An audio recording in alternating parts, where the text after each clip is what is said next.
lose the game. That was the setup. So close, you know, that was the setup there. The spike down was very much well, nobody's going to back to rid of the 4 catapults that have kind of been stumbling across the bottom lane there. So once again, last time Team8 were in this position, they chose to go for a Battleground pick over first pick. Let's see if they are going to make the same decision now.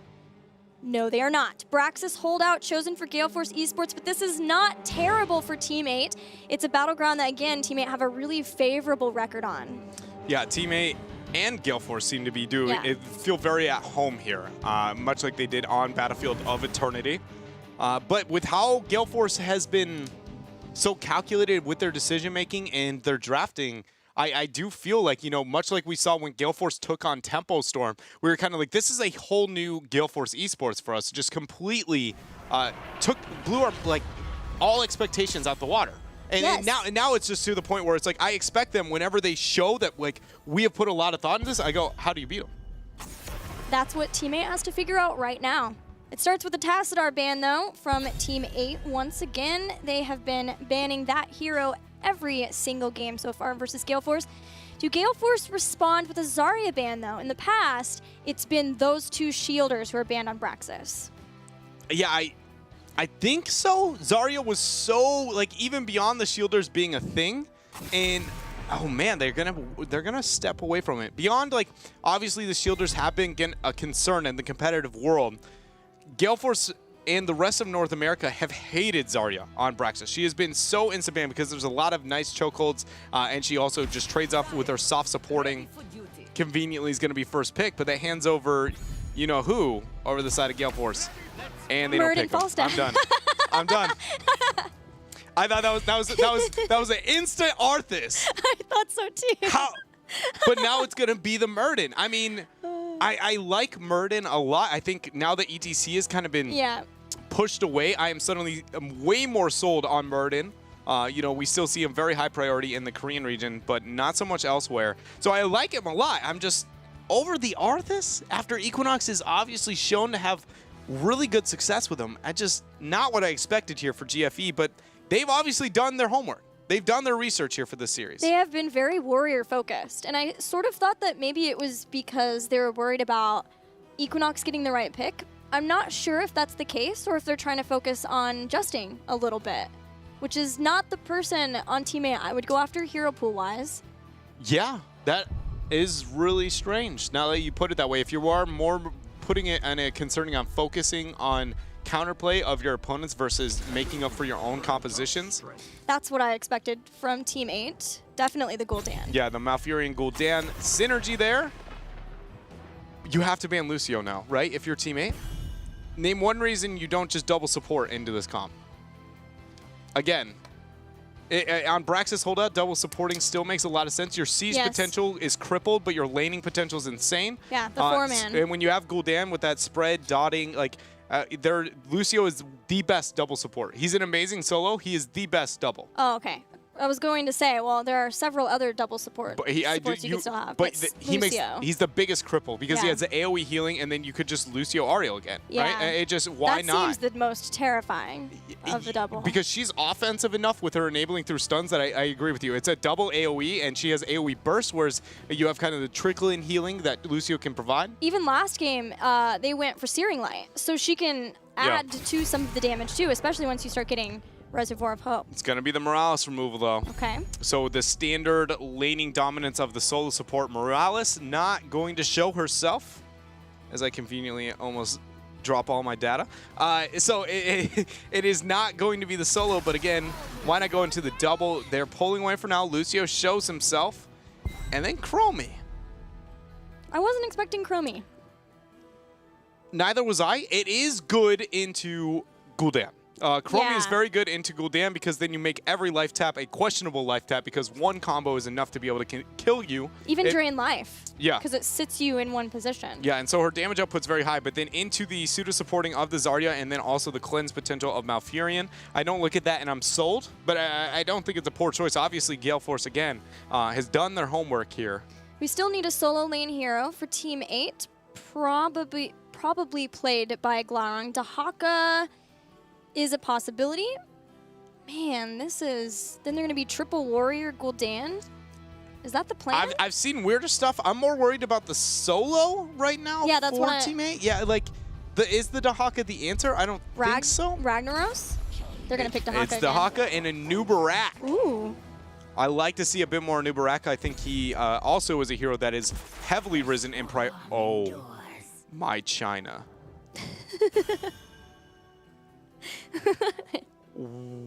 What? It's Gale Force. What? They've always had the pocket zag. What? When? Crowan! Like, way back forever when she was a thing? Never count her out. Dude, what are you talking about? I'm counting her out. What? Into a Chromie Zag. It's a Chromie Zagara composition. You have double global is the only thing. You play the map the exact same way you played Braxis or BOE, but the biggest difference is I don't think you can get away with that. Like, that was kind of, honestly, a bit of a fluke at times. Who played? Was that Eastern Clash? Where Yeah. you had the Zagara Nidus that just I think it was annoyed. SPT is like the first thing that comes to my mind that ended up running it. But I don't... They did not win with it. They looked pretty for the first half of the game, but then suddenly team fighting happened, and then you're like, oh, we have Zagara on our team.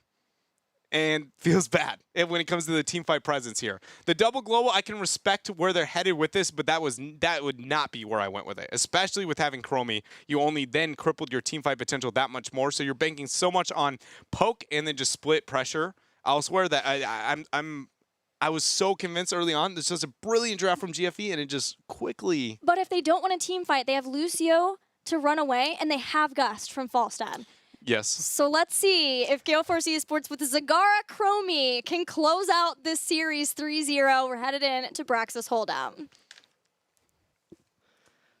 I thought China was the only region to bring her back from the grave, Zagara, but no, North America is going to represent it here on Braxis Holdout. I'm looking forward to it. I'm not sold, but I want to be. Yep, she will be frustrating for Glaurung to solo against in the solo lane, especially picking up in fast at level 1. Teammate over in the blue, their life is on the line in this series.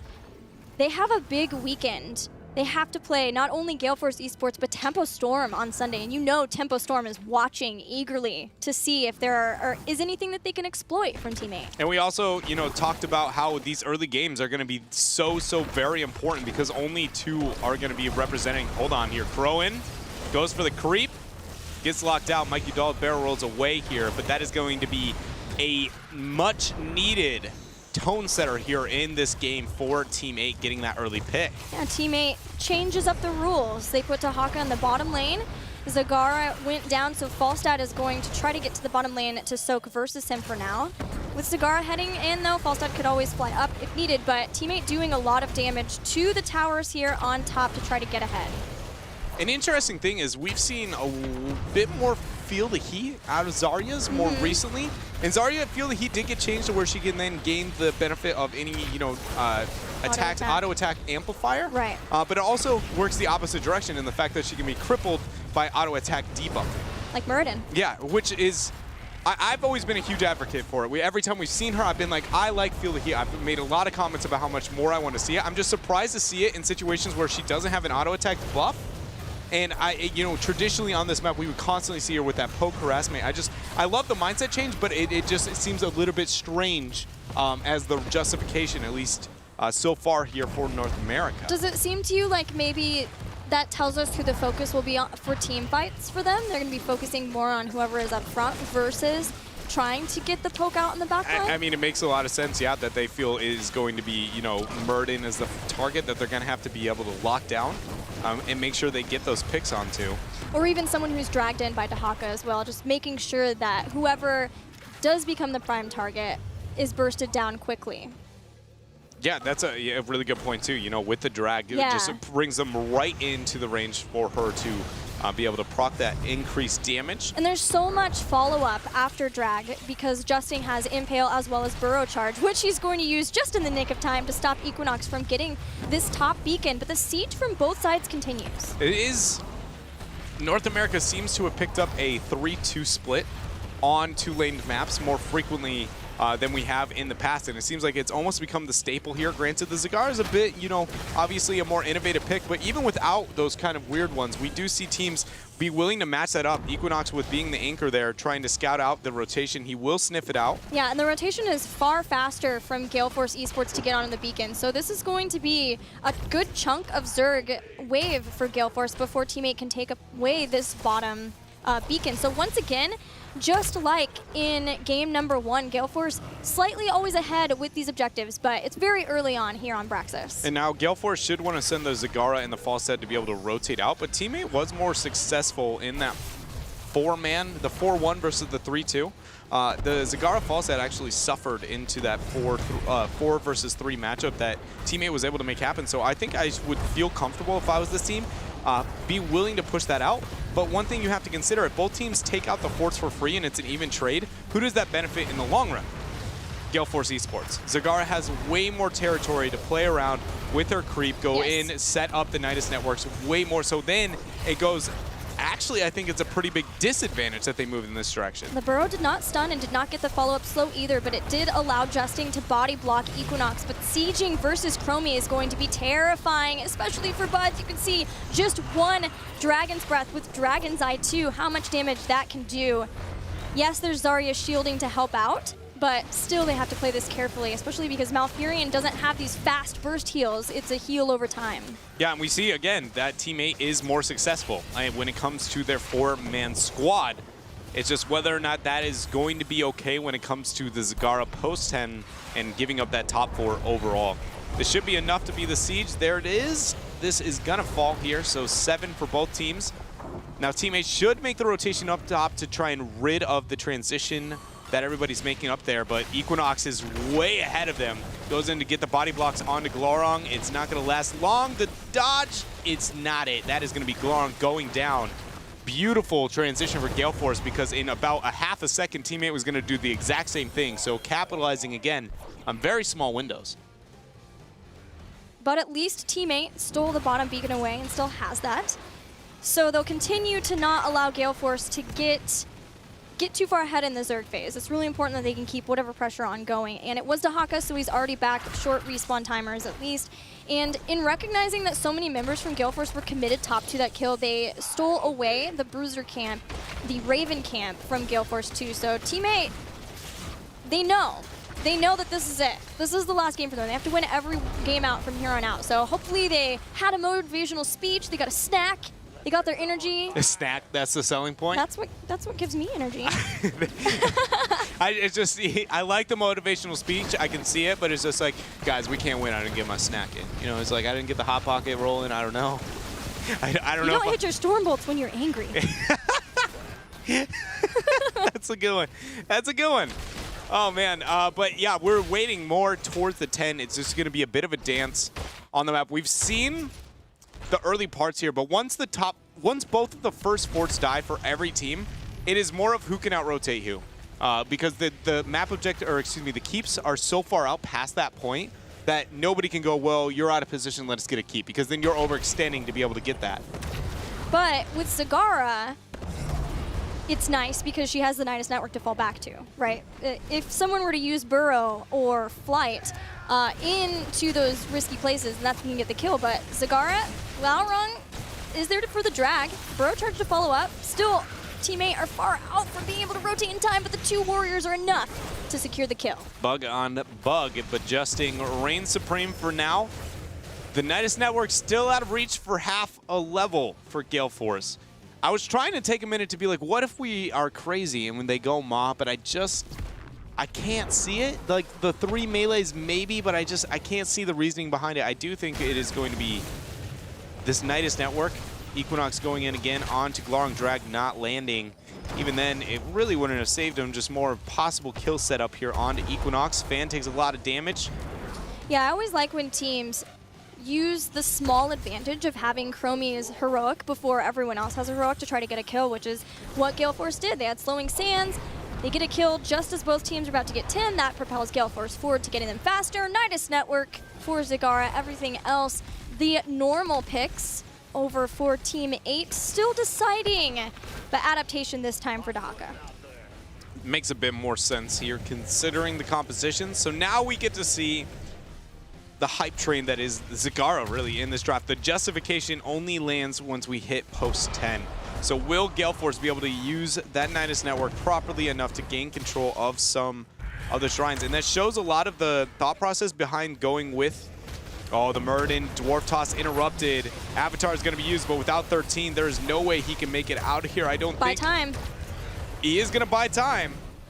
Oh, but Fan actually didn't move forward. A bit afraid to step up there. He will once he sees a lot of the members of Team 8 rotating up to go after Falstad and Zagara, though. So Zagara gets out. Falstad should be in a position to go back. Yeah, he just backed. Chromie gets onto the bottom point, but Team 8 quickly recognizes a similar situation they found themselves in before. Gets the top beacon. We have not yet had a Zerg rush in this game. It's amazing to think it, to see that, but a lot of it is the comps. They built around that. The triple melee with only the Gul'dan to get the siege versus, the heavy split pushing siege composition of GFE. Still, it does feel like Gale Force are always one step ahead of Team 8. So we'll see if Team 8 can finally catch somebody out and get picks, because in theory, that's what they want. That's what they have. They've got these huge lockdown compositions, but have not so far been able to catch anybody from Gale Force, aside from the few kills they had earlier on. But as we've stabilized into the mid game, maybe Equinox will be it. Again, Burrow Charge doesn't hit for the stun and the slow, so Equinox walks right on out thanks to the gust from Mike. Yeah, and he goes in to try and buy a bit more time onto the percentage, so it's going to be knocked down at 76 to 24 in favor of GFE, as they still have a 3/4 level advantage. Nidus network and standard Zagara play. Crowan has done a very effective job of keeping the Dahaka in his place. Both shrines captured. The boss started, sniffed out by Akaface though. A desperation play for Team 8 might crumble here in a matter of moments, because I don't think there's any way they get this for free. They're banking on that expulsion zone. There is no gust. There's expulsion zone and Horrify possibly too. Twilight Dream silences Muradin, but he's ready to go back in. Look at the health bars of Team 8. This is getting so scary, but a drag, a Horrify, Falstad removed. And everybody on the right-hand side, if you look at that, that was Akaface, Fan, and Crowan here sitting solo. Justing does not make it out.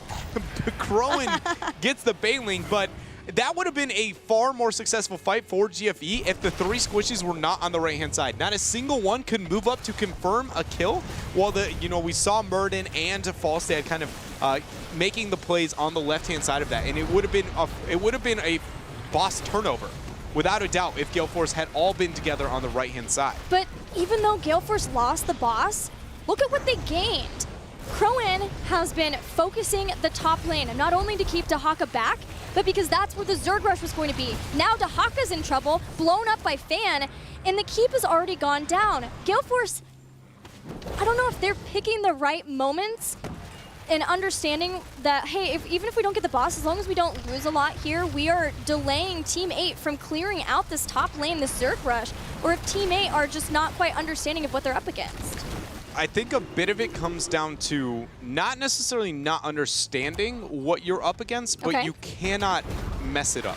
Okay. So it is, what Gale Force is doing is forgiving, unless they take a fight. And it's pretty simple to be like, don't fight, especially when you have the false set. It's really easy to understand, we really don't want this. Like, you go, are we all 5 together, and all 5 of them together? And if the answer is yes, it's like, we're in a bad spot. We aren't doing what we're good at. Whereas Team 8, every single person has to make a smart individual rotation with a 5-second prediction on the movement of GFE.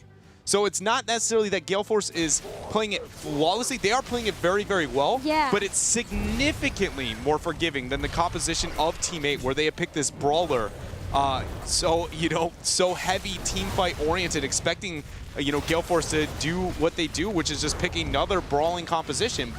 Yeah, and it's so aggravating to play versus the type of composition that Gale Force is playing. I know that feel up against that split push. Just like, we win a fight, we take someone out, we get a kill on Muradin, but we have to go back to our base and defend. And look, even bye-bye from Chromie, just to say, make sure that whoever needs to get the escape has the escape. Trixler's probably so happy right now. Word for word, the team that plays bye-bye will be my favorite team, and I will buy all their gear. Trixler, I'm not going to let that go.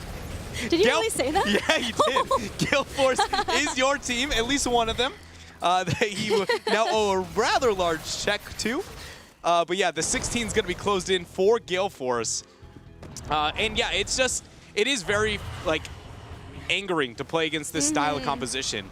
I expected to see these type of comps rise a bit, especially with Leoric seeing the buffs that he has seen.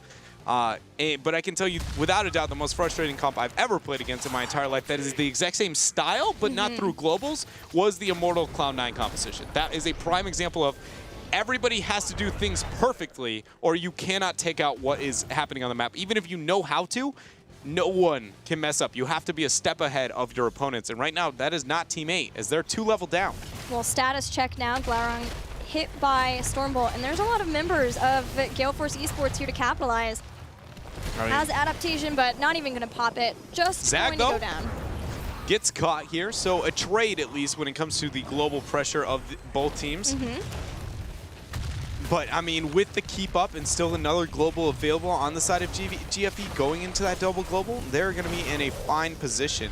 Teammate, though, has a mercenary camp that's applying some pressure in the top lane, and that gives them some time, because that has been where the pressure has been from Gale Force. Now with the Zerg push, though, in the bottom lane next for Gale Force, they're turning their focus onto that with Falstad and a mercenary camp of their own. We'll see if Teammate can start getting the kills that they desperately need to get back into this game and turn things around. It does feel like Gale Force right now is kind of like Fnatic before they found their globals. Like what the globals that they kind of presented the rest of the world. Everybody was like, yeah, global's good here and there. And then they suddenly looked at it, what if we get a lot of it? Right? They never fight, and they constantly out macro you left and right. Dwarf toss over the wall should be pretty free here if it's off cooldown. Avatar's used, so obviously not yet. The fight's going to be forced, but pressure from Zag on top and Falstad on bottom. They're more worried about the keep than actually the shrine. And look at Team 8, just so desperate to take a fight. Zag's just on core. Yep. Just hanging out in the base. And so when we saw this draft, there was a couple of big question marks. Why the Chromie? Why the Murden so high? Murden is the best at anchoring and running away when he is scouting out those rotations. Yeah. It was beyond educated. There was a reason why we saw him so high priority. So Arthas smart. can't do this. And then the Chromie.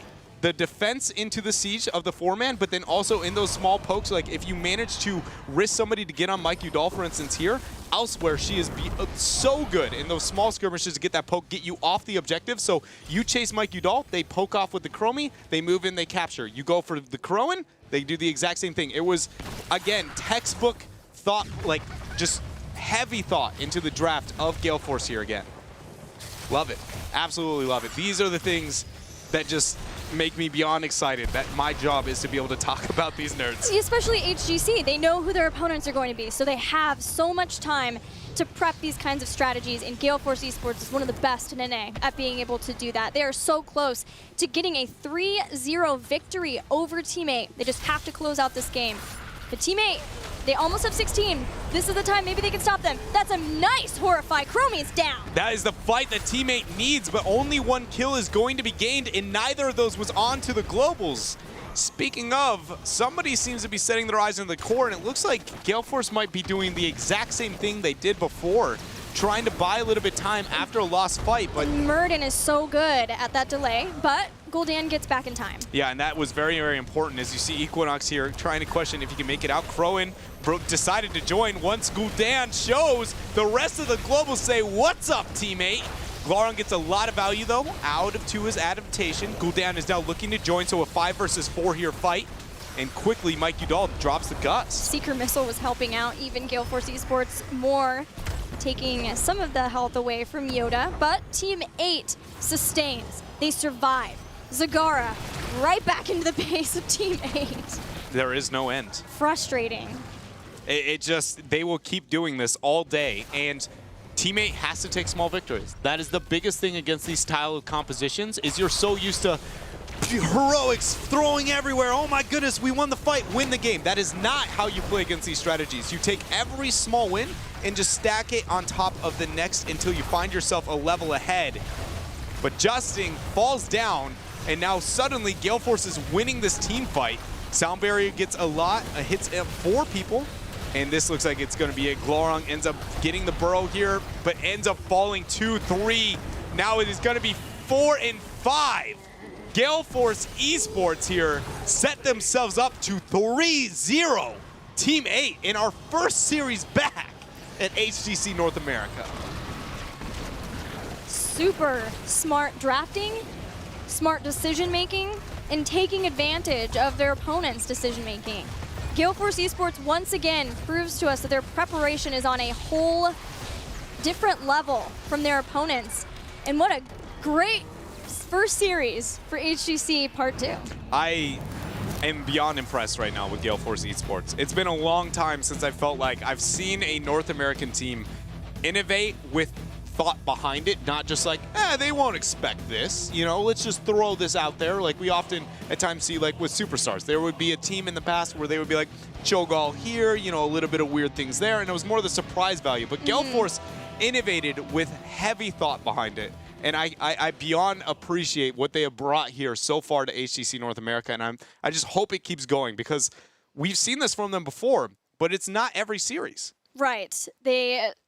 When we talk about the Tempo Storm suggestion or the example, they beat Tempo Storm. It was a 3-0 victory. Just dominant performance. Yes, over Tempo Storm. But the very next weekend, it was not as dominant versus No Tomorrow. And even when we talked to them, they said, yes, we did not prepare as much for No Tomorrow as we did. We felt like we could come in, and they still did win that series. But I hope to see that same kind of dominance continue throughout for Gale Force, and it's great. It's really great to see them come in, understand that they had to make changes from the Western Clash, and be able to adapt so quickly. Yeah, and if Gale Force keeps this up, I said after the first draft, it seemed like both teams were far more respective of macro play in the game, but I think if Gale Force keeps playing this global style as well as they are now, it doesn't matter whether or not teams all have done it already, they will have to answer to that macro play because it is the most dominant strategy in the game. On almost every map, it is the most forgiving. It is the best. It's just whether or not you can draft it and execute it properly. And if Gale Force continues that trend, I think very quickly we'll see everyone mold to what we saw start here in the first series. Yeah, it makes sense that it's Gale Force Esports who would be the one to sort of come out the gates with that, since in the past they have liked global heroes. They played a lot of Falstad, a lot of Brightwing too, even some Dahaka when Equinox was flexing. So for them to do that, it seems like it's just one more step toward that direction. Even bringing it out on Battlegrounds, we wouldn't have thought it would have been on, but I hear we have a Michael Udall on the phone to talk us through that first series. Hey, Mike, congratulations. Did you guys think that it would be this big victory, a 3-0 over Team 8? I didn't think it'd be that convincing. I think we were pretty confident going into the match. I think Team 8's a really good team. Props to them. We had like a month and a half to prepare for it. We were super, super looking forward to playing them because it really decides who's going to be the first seed.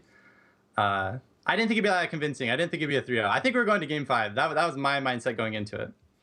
Well, I'd love to hear a little bit more about you guys' preparation and the things that you wanted to focus on for this match. I mean, I think our biggest thing coming out of Poland was who's going to be our main tank player. That was the biggest thing we kind of were focused on. We're talking about either Equinox or Crowan.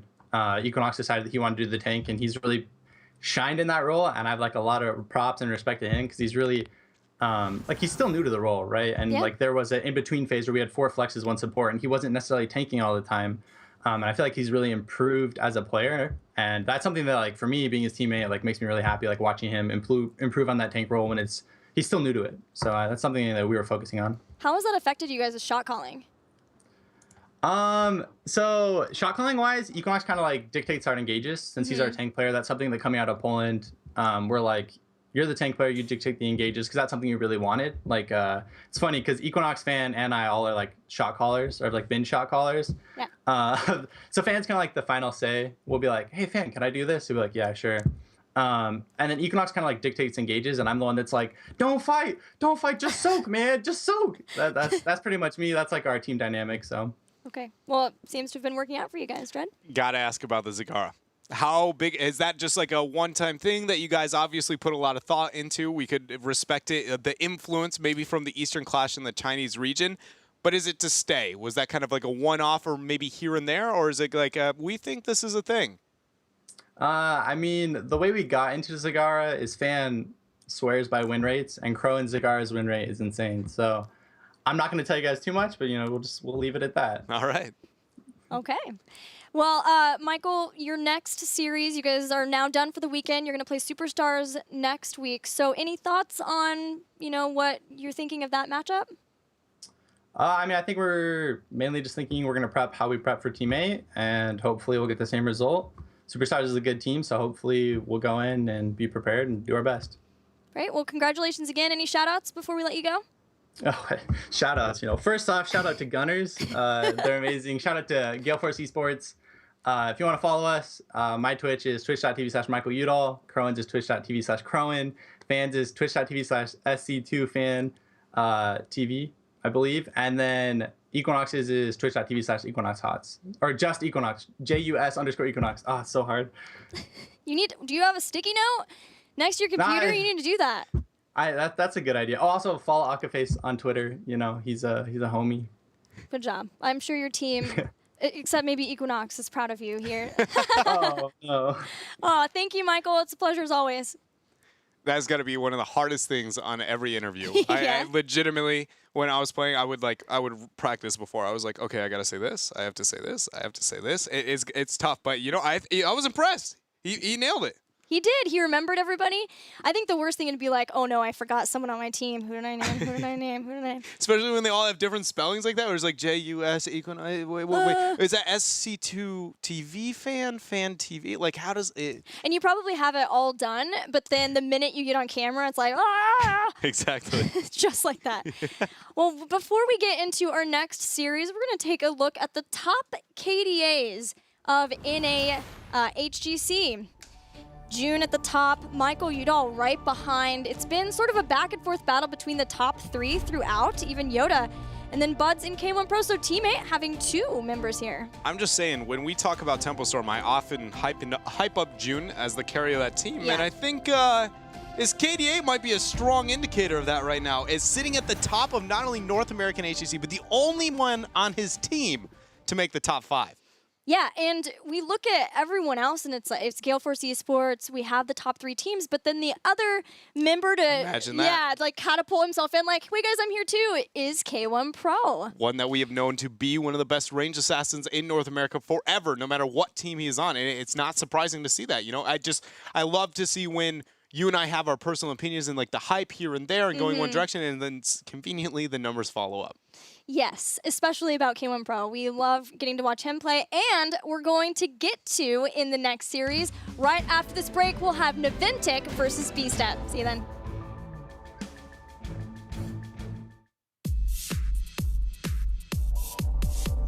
Lucio coming at you.